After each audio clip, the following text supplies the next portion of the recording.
How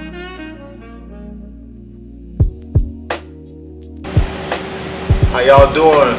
Appreciate y'all for tuning back in with another episode of Talks with Q. And we here with a GOAT, a legend, not only in the city, but nationwide. Did big things at Virginia Tech, took his talents overseas, did his thing over there. Now he's back in the heart of Duval County, in the community, doing big things. Not only here at his own gym, Deuce 2 training, but also at Jackson with the youngest, man. Hall of Famer, legendary, GOAT himself. You know, he really don't need no intro, but y'all know who he is, man. Mr. REB himself, man. Appreciate you for joining the show. For sure. Yes, sir. So we're gonna get right into it. You know, for the youth out there, they want to know a kid growing up in the heart of out east. What gave you that motivation to say, I need to make a difference for my community? The funny thing is, like, I'm from Pearl, but the other side of town, they consider Pearl and out east the same. Okay. So it's a difference. You know, you got out east, then you got the east side. So out east is more closer to the stadium. The east side is 21st and Phoenix, close to going towards the Longshore Mall. I'm from Pearl, like, you know, it's between, you cross Main Street, feel like you're on the north side, you cross the out east. But I feel I'm more connected to the east side. But for me, just go back to when I was young, my father was like a street legend. A lot of people say that, like big up their dad or whatever. My dad actually was, but my dad was killed when I was like 4-5 months in my mom's stomach by the police. So I kind of like, when I was growing up, I kind of had that behind me, that I was gonna be this. But you know, I was raised by my grandmother, and my mama's relationship was kind of shaky a lot. You know, she was about her own business. But I grew up on Pearl, 22nd and Pearl, where like I saw nothing good around me. Yeah. I knew the people was good, but they had to do bad stuff for them to survive. But some reason, like, everybody kind of took the liking to me because of my daddy probably and my family. But I was the kid that I was always respectful. I was never like no bad kid, you know what I'm saying? But I played sports because my friend played sports. I was really into football way more than basketball. I was just getting taller. It's funny, I'm not a player that was good in middle school. I never played middle school basketball for nobody. I went to Kirby. I ain't have no grades. I actually got kicked out of summer school 7th grade, so I repeated the grade, but I was still young because my birthday was in July. Yeah. So a lot of people that I repeated the grade with, they was older than me. But probably like 14 to 15, I heard about Lee Bulls. I kind of knew about him anyway, but I didn't know about AAU. It was just PL. It's a crazy story. I'm walking down the Pearl to go steal somebody's pit bull. I remember this blue pit I wanted to do like on 17th Avenue. When I'm walking down the street, a van rides by. So it's a boys and girls playing. So the van turn around, the van gets on the side of me. What you doing? I'm like, man, I'm just walking. It's Coach David, Coach for Lee now, David Jones. Hey, you want to play AAU? I'm like, man, yeah, you know what I'm saying? Like, I'm thinking in my head, I'm trying to get the dog. Yeah. He ended up taking me to the Boys and Girls Club out east. This time, Antonio Lawrence, #1 in the nation. DeJuan Yeoman is probably the top 40 in the nation. TJ Bounce, top 40. Will Hartman, Eric Payton, Sal McDonald. Like, I went to practice with him. I think the first 2 plays were like scored on me. Next 3 plays, like I kind of locked it down. I wasn't even knowing what I was doing. I was just playing. You know what I'm saying? I'm just playing. Yeah, he goes, bring me back to practice, take me to my grandmother. My grandmother like, nah, he ain't got no grades. He playing nothing. I goes on, play for Jackson. I played JV like 6 games. I got moved up. Get kicked off the grade, team for grades. Coach David come get me again. I'm playing some little league, college junior magic. Now it's time to play AAU again. So I'm 15, they 16. I play up a couple tournaments. I don't really get in the game. That's why I tell kids, I ain't play at first. I rode the bench, but I was happy, you know what I'm saying? Yeah. I was seeing stuff I had never seen. Then I go down to 15 and under. Me and TJ Bannister. TJ number one or two in the state. They had to be guard, man. First play of the game. They was hyping me up. I ain't played the game yet. They hyping it up. This one like magazine just started, internet just really come out.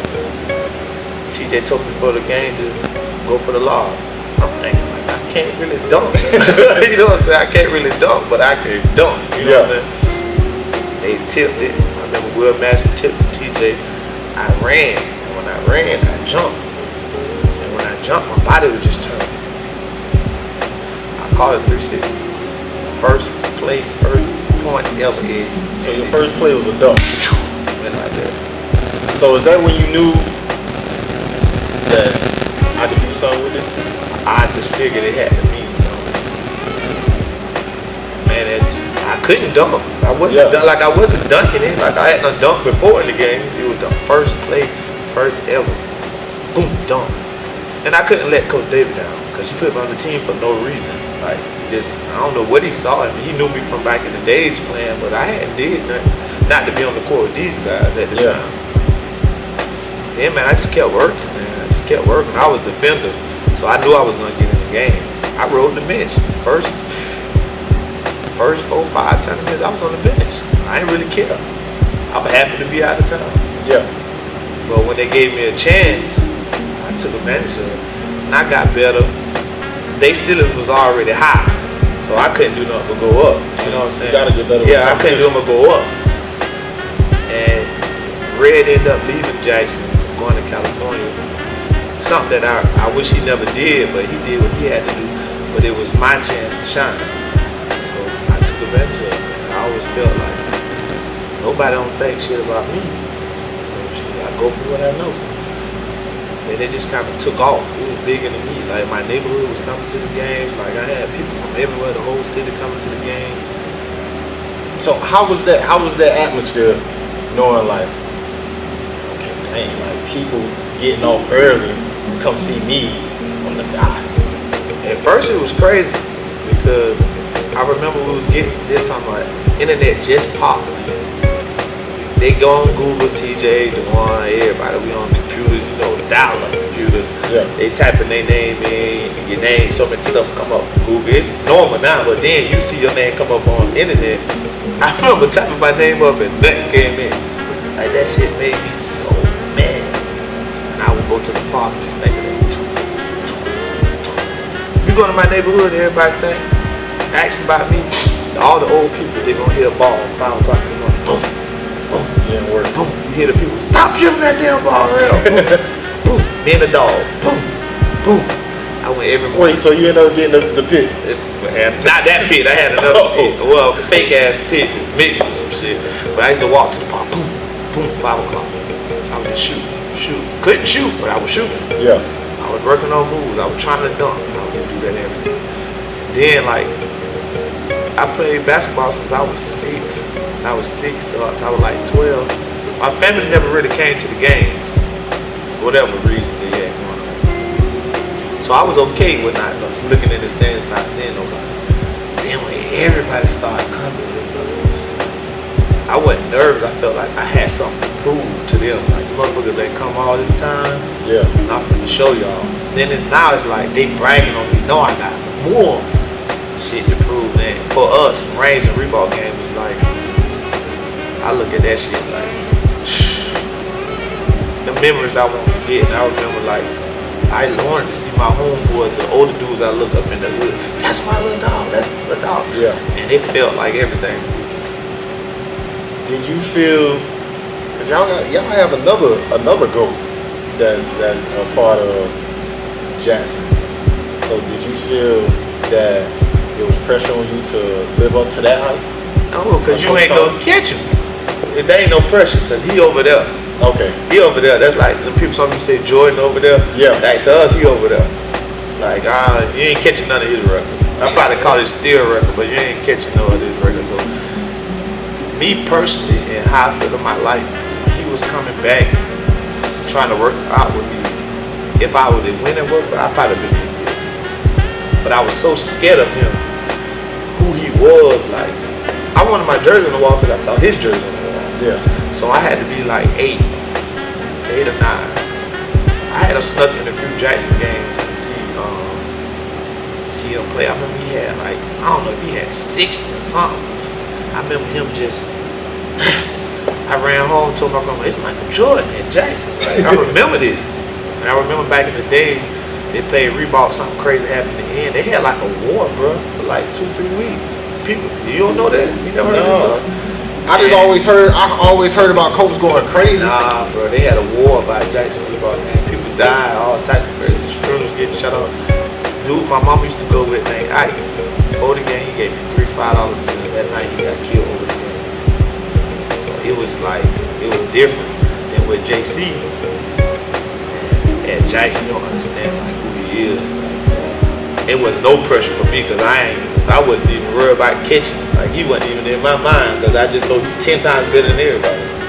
Red maybe felt like that. For me, nah, he ain't catching JC. Like, I don't care if I would went to the NBA and played 20 years. I'm never gonna disrespect him when it comes to basketball. Yeah. If I seen him, like to me, I was nowhere close to him. Okay. So you graduated, you went on to Virginia Tech. What was that experience like to be outside of Jacksonville, to now be outside of Pearl, and I'm in a totally different state, totally different atmosphere, basically a culture shock? I don't know how many people, white kids, go to Jackson and 10. So imagine going, man, everybody called me REB. Like, that's how that school is. They might say REB on the loudspeaker when you come to the office. Imagine going to a school, 25,000 students, and probably 4,000 black.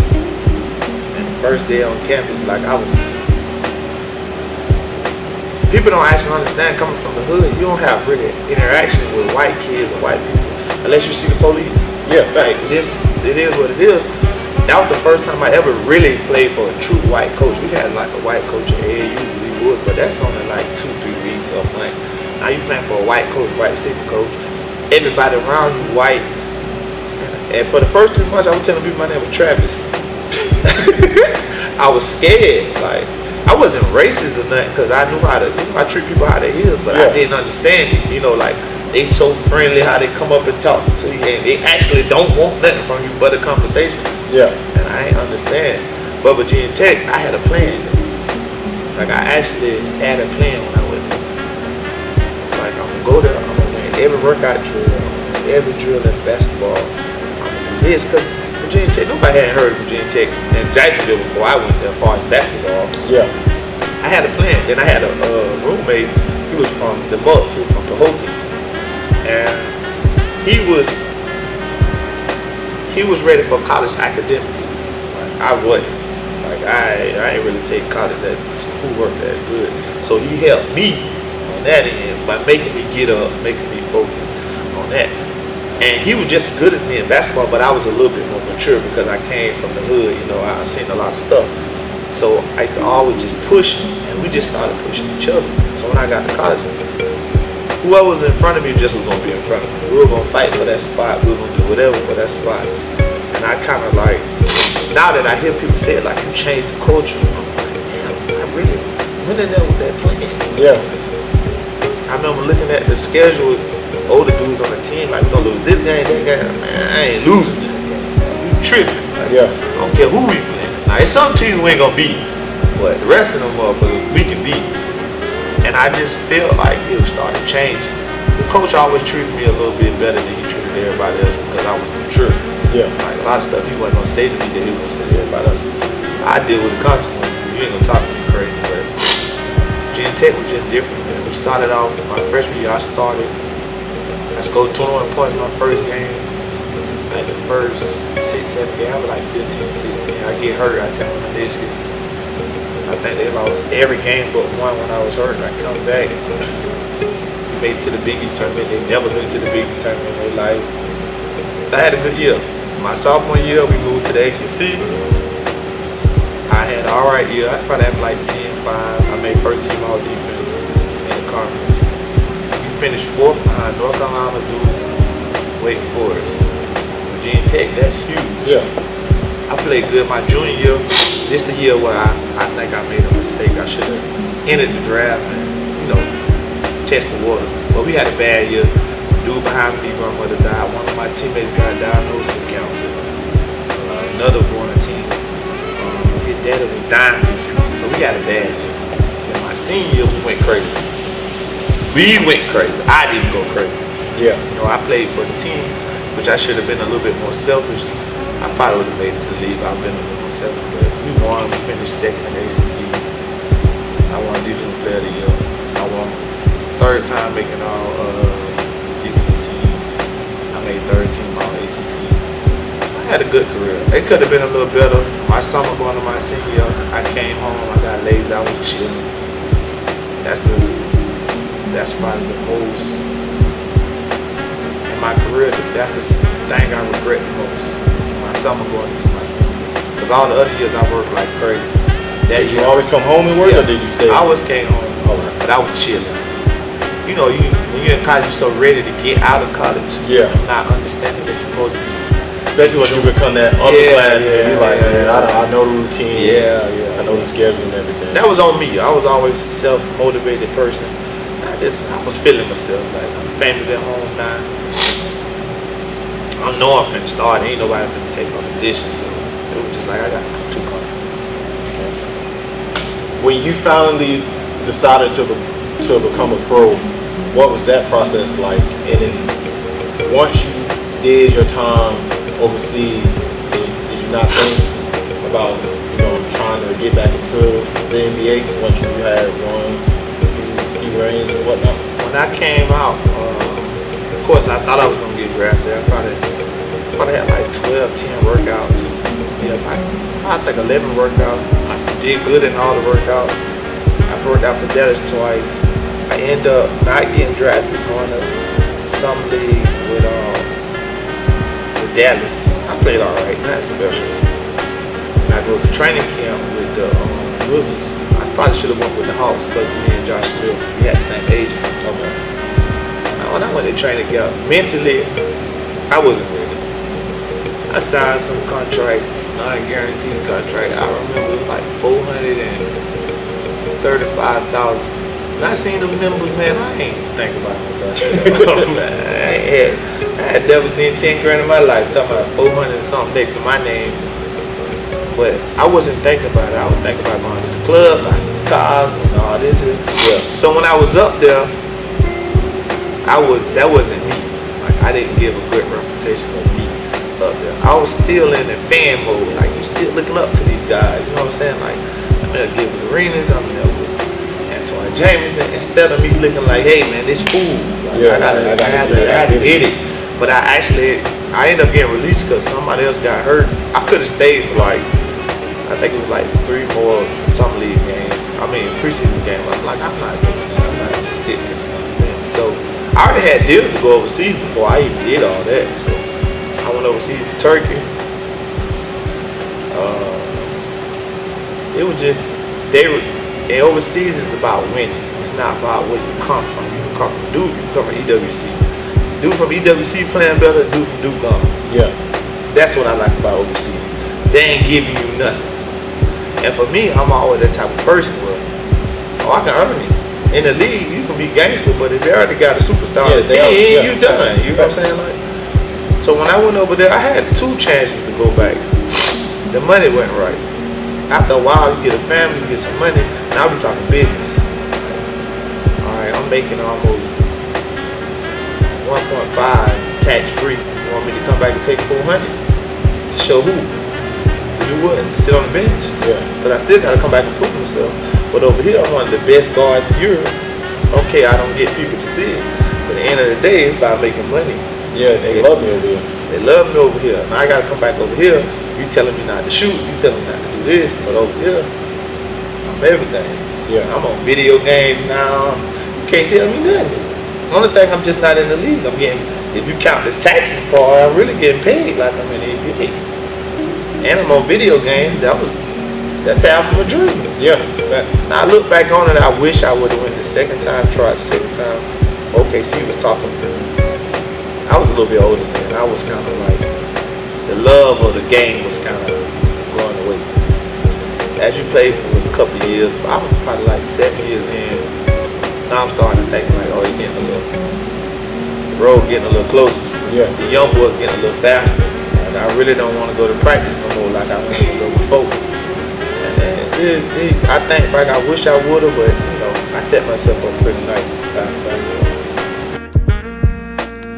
Once you made all those accomplishments with you playing ball, and now with you transitioning to training and coaching, some would say mentoring, just just building up the community.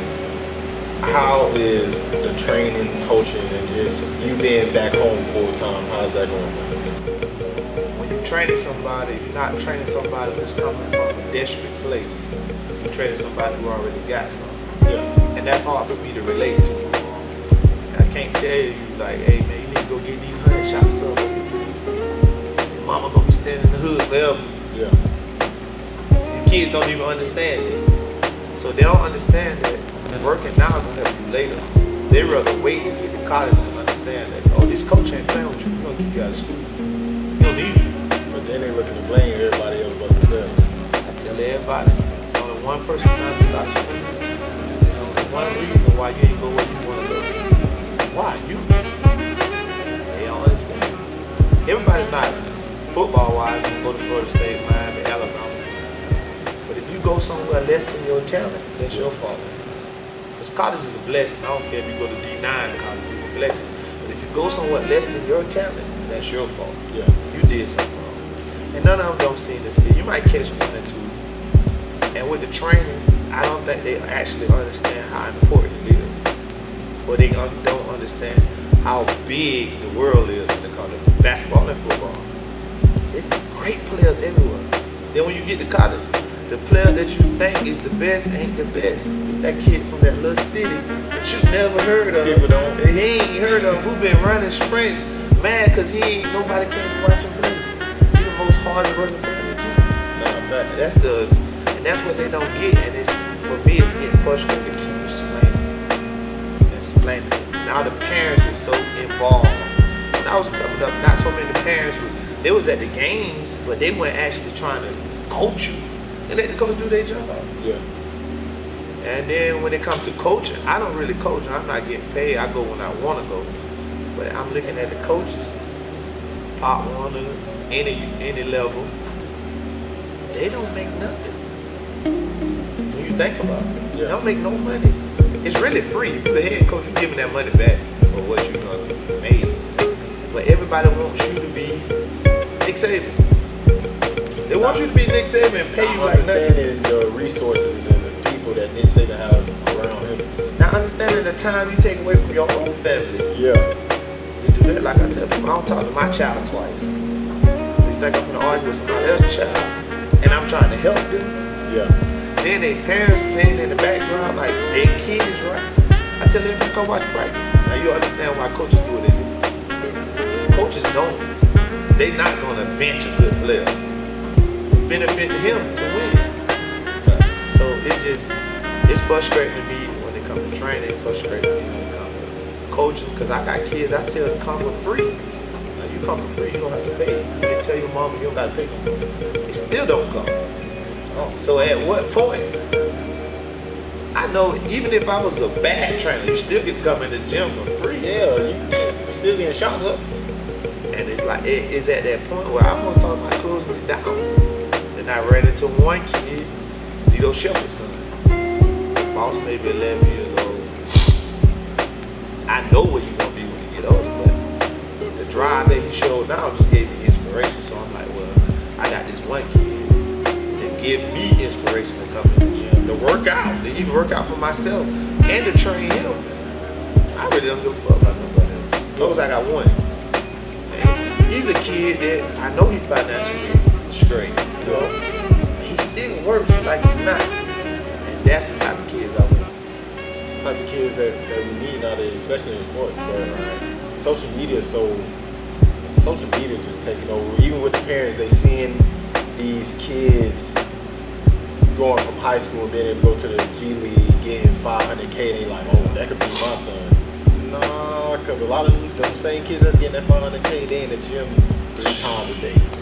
They in the gym 3 times a day, so it's different. And then with basketball, not football, size matters.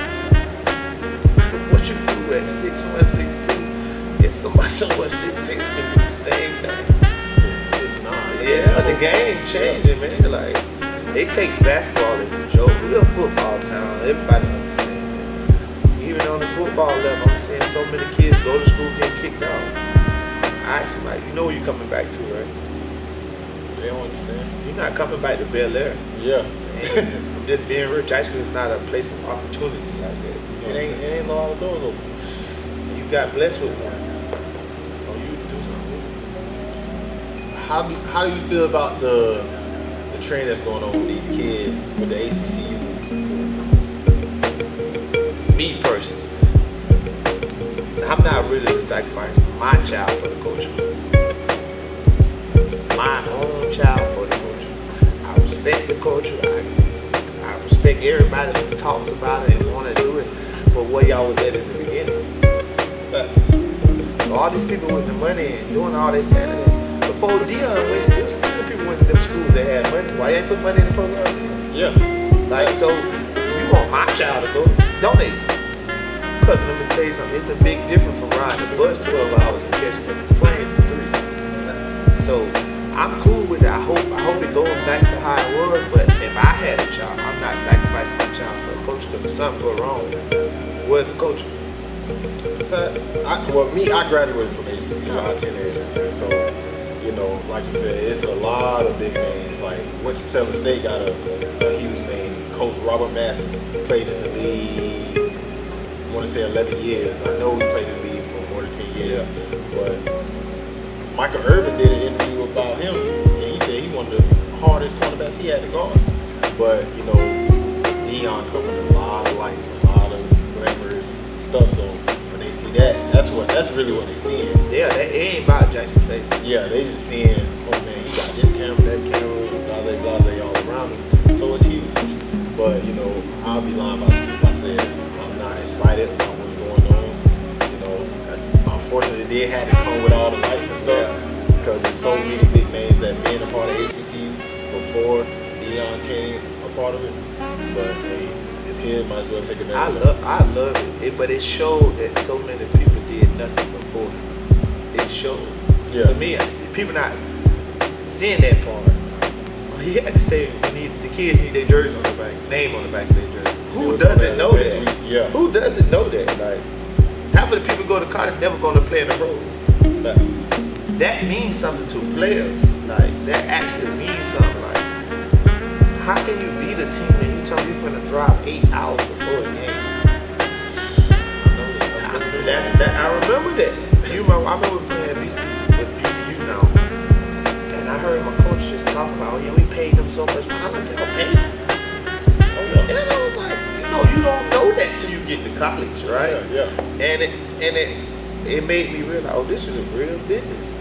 But that's why when they get upset by a small school like that, it's like, nah, we done paid y'all now, and y'all can't pay us. And I think Dion exposed a lot of people's hand. He showed that a lot of black people just talks, but at the same time, he showed that it can happen. It can be more than this. And the kid Travis Harmon, I think he gonna be good wherever he goes. Yeah, he gonna be good. He a dog. But it's the one thing people not thinking. College is college. I don't care if it's black school, white school. There's one kid that they recruited the year before, that position that finna get to it. And nobody ain't thinking about it. That's a fact. Last question. I love to end it off like this. If you had a chance to talk to your younger self, you right now, if you had a chance to talk to your younger self, what would you say? I'm gonna go 3 levels. I had to talk to myself in high school. Somebody asked me to transfer to a prep school and plan my going to my senior. I would have went. Me knowing what I know about basketball, knowing the goal that I wanted, it would have made me closer to my dream faster. Yeah. To myself in college. I would have been more open to try more things. I would have broadened my horizon, whatever they say, to people in college. I was kind of sheltered to my studio, and I would have never came home in songs. I was just trying more songs. To myself, as a pro, I probably would have took my money and did more things to help the neighborhood for one. I would probably do it like a tech program, educational, financial advice type stuff. For myself, I would have probably spent more time with my child and my family, my family. Yeah. Hey man, y'all heard it, man. Had to be a player interview. We here with a GOAT, we here with a legend. Another episode of Talks with Q. Appreciate y'all. Pray that y'all, hit me with the feedback, tell me what y'all like y'all did last week, or like y'all did last week. Just continue to give me that good energy, and I'm gonna continue to do what I need to do for you guys. Y'all know who's behind the camera. Man, God that's doing all the work, that's controlling. I'm just here. I can't take no credit. Thank y'all. Thank you, REB, for joining the show. Hey, y'all like and subscribe. It's another show, man. Bless. See y'all next week.